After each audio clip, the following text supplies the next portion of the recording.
Good afternoon, everyone. Afternoon.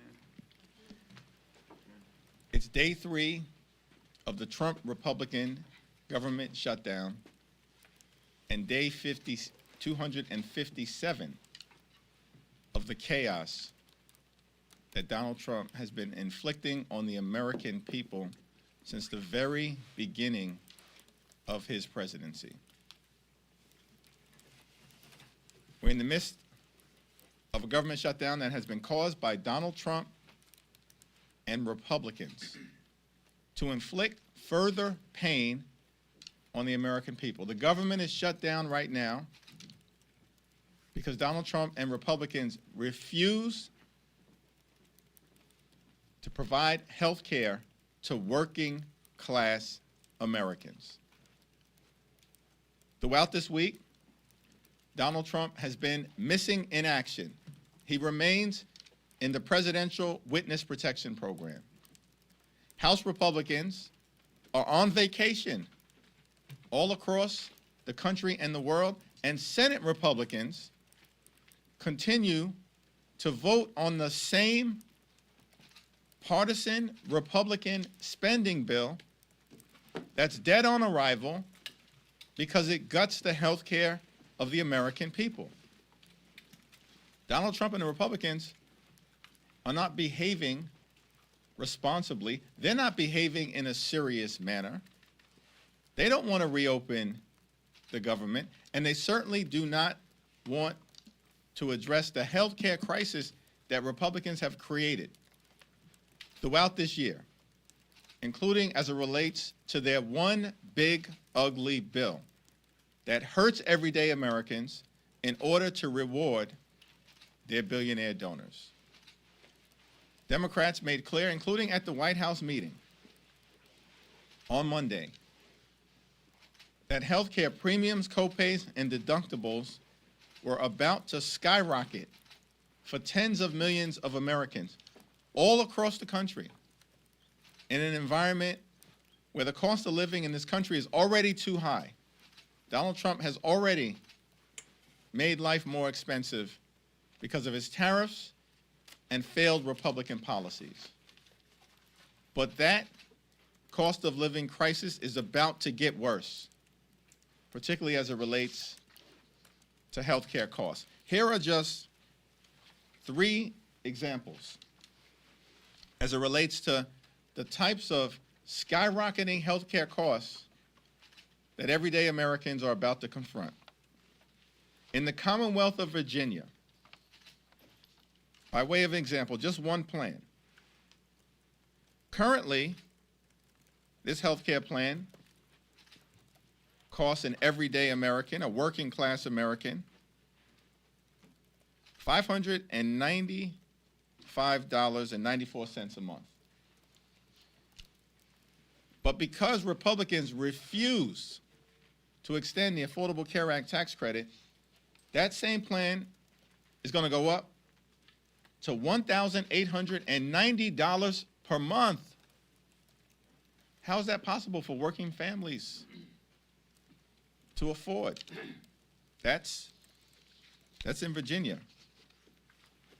In Idaho, Silver Plan currently available for $611 per month. But it's now public information that because of the Republican refusal to extend the Affordable Care Act tax credits, that same plan, currently $611 per month, will go up to $2,083 a month in an environment where America is already too expensive, where the cost of living is already too high, where the Trump tariffs are already imposing thousands of dollars per year of additional costs.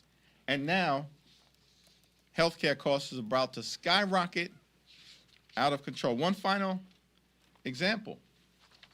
In Georgia, the heart of Dixie, in the Deep South, current Silver HMO plan from Kaiser Permanente, currently it costs $699 per month.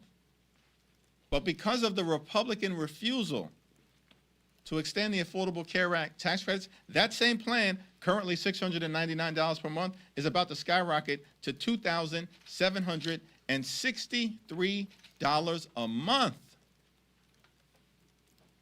This is going to cause medical bankruptcy for some, and millions of others will be unable to afford the health care that they need for themselves, their children, and their families. This is why we need to deal with the Republican health care crisis right now, because the crisis is having real impact on working class Americans right now.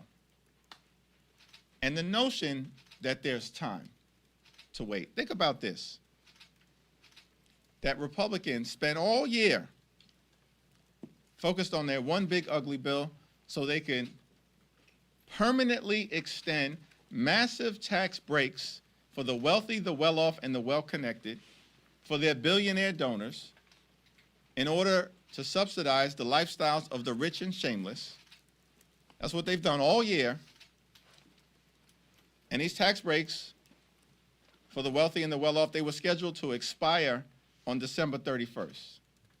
But they spent months obsessed with rewarding their billionaire donors with massive tax breaks, but now claim that the Affordable Care Act tax credits, which expire at the same time as those tax breaks for their wealthy friends, no, they can't be bothered. They can't be bothered with extending them right now. Why is this? Because Republicans just want to gut health care for the American people. And Democrats will continue to stand on the side of the American people, fight for their health care, and improve their quality of life. Questions?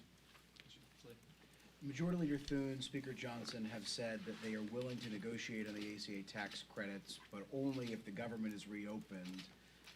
Is it that Democrats don't trust that they would negotiate in good faith without the leverage of a government shutdown? Well, we don't view a government shutdown as leverage. Republicans have shut the government down. Republicans control the House, the Senate, and the presidency. They've shut the government down. Now, of course, we've made clear we will work in a bipartisan way with our Republican colleagues, try to find a path forward, reopen the government, and reach a spending agreement, but it has to meet the needs of the American people.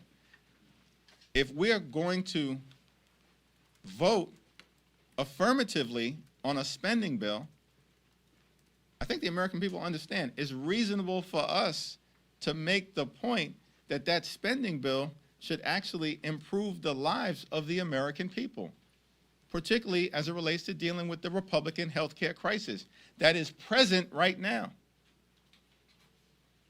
And why would we believe that Republicans have any interest in addressing the Affordable Care Act based on their word, when for 15 years Republicans have been doing everything possible to gut the Affordable Care Act, to repeal and displace people off the Affordable Care Act?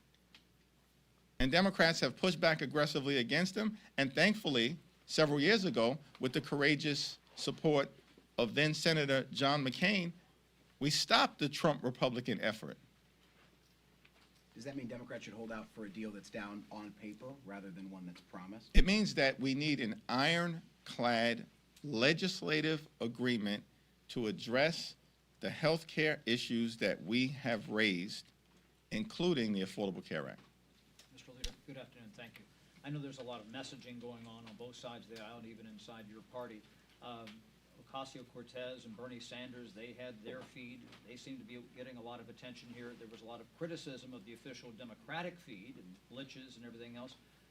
To what do you attribute what Ocasio-Cortez and Sanders are doing compared to what you guys were doing and the criticism that was leveled about? I have no idea what that question actually is intended to mean.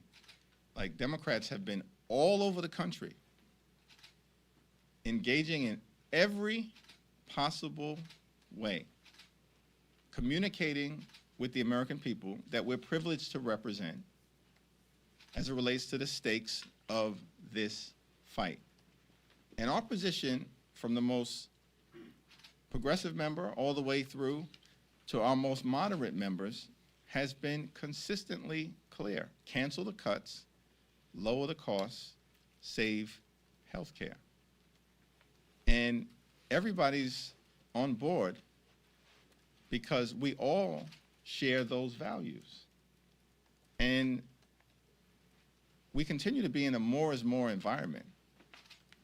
So I think that observation seems to be the silliest thing possible when we're fighting to defend the health care of the American people. And by the way, anybody who understands what a more is more environment means is that you create content that can then be distributed by members to their constituents, and that's what members continue to do, speak authentically to the people that they're privileged to represent. There are some reports floating around that Speaker Johnson might not bring the chamber back next week. What guidance have you gotten about next week's House schedule, and are you concerned about this further delaying the swearing in of Congresswoman-elect Adelita Grijalva? House Republicans continue to be on vacation, spread out across the country and the world, and this makes no sense. It's Exhibit A for the fact that House Republicans wanted to shut the government down and have no interest in reopening it because they don't want to provide health care to everyday Americans. Have you spoken to Speaker Johnson about the timing of swearing in of Adelita Grijalva, and if so, what did he say? It's our expectation that Representative-elect Adelita Grijalva will be sworn in as soon as the House is back in session next Tuesday. Thanks. Yeah. Congressman Khanna tweeted at Steny Hoyer about receiving AIPAC money, calling for him to step aside. Do you have any comments on the sentiment that he put out and AIPAC's response? I haven't seen that particular social media post, so I'd have to talk to Congressman Khanna about it. But what I will say is that Steny Hoyer has been a tremendous public servant throughout the duration of his career. And there's a reason why his constituents continue to elect him. It's my expectation that that will continue. Thank you. Thanks. You got it. Yeah. Thank you, Leader Jeffries. The White House has said that it's preparing for mass layoffs all throughout the government, and President Trump himself posted a video of Rust's vote being depicted as the Grim Reaper. Do you have a response to the cuts that might be impending given the ongoing shutdown? Well, Donald Trump and Republicans have shut the government down as part of their ongoing effort to inflict pain and suffering on the American people. This is day 3 of the Trump shutdown, but it's day 257 of the chaos that Donald Trump and his administration and Republicans have been inflicting on the American people, including mass firings that they've already done outside of a government shutdown. This is who they are. Cruelty is the point when it comes to Trump policies. And his administration and Republican control of the House and the Senate has been a complete and total failure. And the American people know it. The overwhelming majority of the American people have already come to the conclusion that the country is moving in the wrong direction, that costs are too high, that the Trump tariffs have been a failure, that Republicans have broken our health care system, that the flood of extremism that has been unleashed on the American people, on black and brown communities, on law-abiding immigrant families, on the rule of law, on the American way of life itself, is out of control. And that Donald Trump and Republicans have failed to keep their core promise, which is to make life better and more affordable for the American people.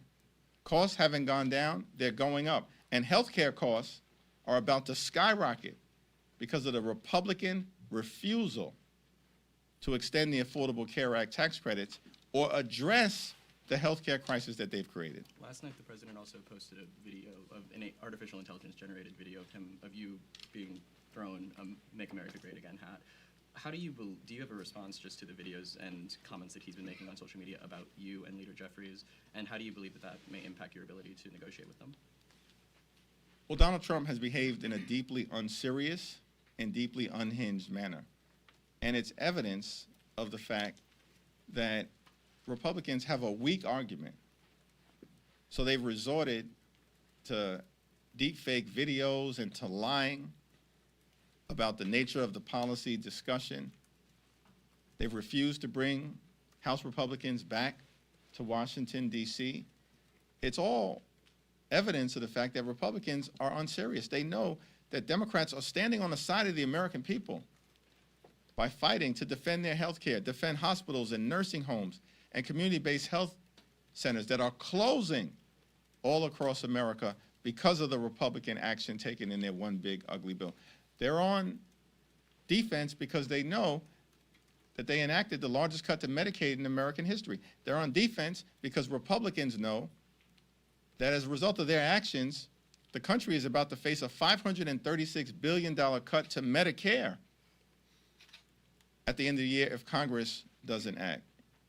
They're on defense because they know the Affordable Care Act tax credits are popular with the American people because the American people know that we should be standing on the side of working class Americans. That's what Democrats are doing, as opposed to Republicans always being on the side of the wealthy, the well-off, and the well-connected. Thank you, Leader. You've taken a hardline stance on these Affordable Care Act tax subsidies. It impacts roughly 20 million people, which is 5 to 6% of the population. Is it really worth burdening the rest of the country, the rest of the 95% of the country, with a government shutdown over something that impacts only 5 to 6%? We've made this healthcare fight about all of the things, all of the people. And by the way, just to be clear, everyone is about to experience dramatically increased premiums, copays, and deductibles because of the Republican healthcare crisis. Everyone in America. And as that happens, they'll know that this is a result of Donald Trump and failed Republican policies who have launched the largest assault on healthcare in American history. It's a Republican assault on the healthcare of rural America, urban America, small-town America, the heartland of America, and black and brown communities all across America. It's an unprecedented Republican assault on healthcare and a massive crisis that impacts everyone, which is why we've been very clear. We're fighting for everyone.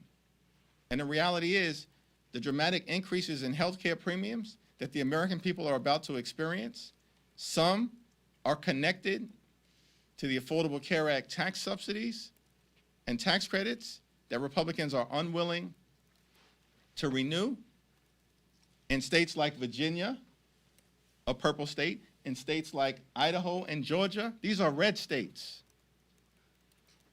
So is your question, we shouldn't be fighting for the people of Georgia and Idaho who are about to experience dramatically increased healthcare costs? Is that not a good fight for us to wage? We're standing up for Republican constituents because Republicans won't stand up for their own constituents. But this is everyone in America. Everyone in America is suffering because of the cost of living crisis caused by Donald Trump's failed policies, and everyone in America is suffering from the Republican health care crisis. They said they're willing to negotiate Everyone. when it reopens. Thank you, Leader. Congressman Ralph Norman has filed legislation to abolish paychecks for members of Congress during a government shutdown with no payback. Seeing as tens of thousands of Americans will now go without pay for the foreseeable future as a result of the government shutting down, would you agree that members of Congress should also go without pay, and is that something you would support? Yeah, I haven't had a conversation with Ralph Norman or seen that legislation. Thanks. Thank you, Leader Jeffries. To the earlier question on Republicans possibly not coming back to the House next week, if they don't, would you still bring House Democrats back into town, similar to what you did this week? Yes. Thank you. Some Republicans are saying that they won't support any ACA subsidies without high protections. Is that something that Democrats are open to or could support? Here's the problem with Republicans. They continue to try to jam their extreme right-wing ideology down the throats of the American people. When will they learn their lesson? I mean, this is about the health care of everyday Americans. They continue to try to confuse the issue. We're fighting for hard-working American taxpayers to make sure that working class Americans don't continue to suffer from the Republican healthcare crisis. And now Republicans want to inject other issues. These aren't serious individuals. They want to keep the government shut down. They shut it down, and now they want to keep it shut down. And the American people know it. Leader Jeffries, could you elaborate on what you meant by when you said the president was in the Presidential Witness Protection Program? Donald Trump continues to hide behind deep fake videos since the meeting in the Oval Office on Monday. And it's reasonable for the American people to wonder what's going on. Why is there no presidential leadership? Vice President Vance offered to come up to Capitol Hill. I've been here all week. We've heard nothing. Radio silence from the White House, radio silence from House Republicans, and radio silence from Senate Republicans because they're not serious. They wanted to shut the government down. They want to inflict pain on the American people. They want to continue the chaos that has been unleashed from the very beginning. They don't want to do anything about the cost of living crisis that Republicans have created, making life more expensive, groceries more expensive, housing costs more expensive, electricity bills skyrocketing and through the roof all across America. And now, because of Republican inaction and the cruelty of their policies connected to the healthcare crisis that they've created, premiums, copays, and deductibles are about to skyrocket as well. This is the consequence of complete control of government in Washington, D.C. by Republicans. And the American people, everyday Americans, are suffering, and the only group of people benefiting from Republican policies right now are their billionaire donors. Thank you. Thank you. Thank you.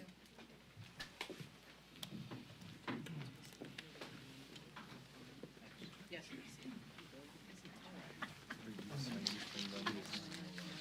Not alluding.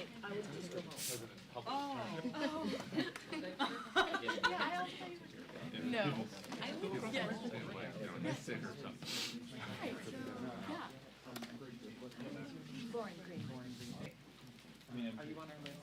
Yes. Okay. Thank you.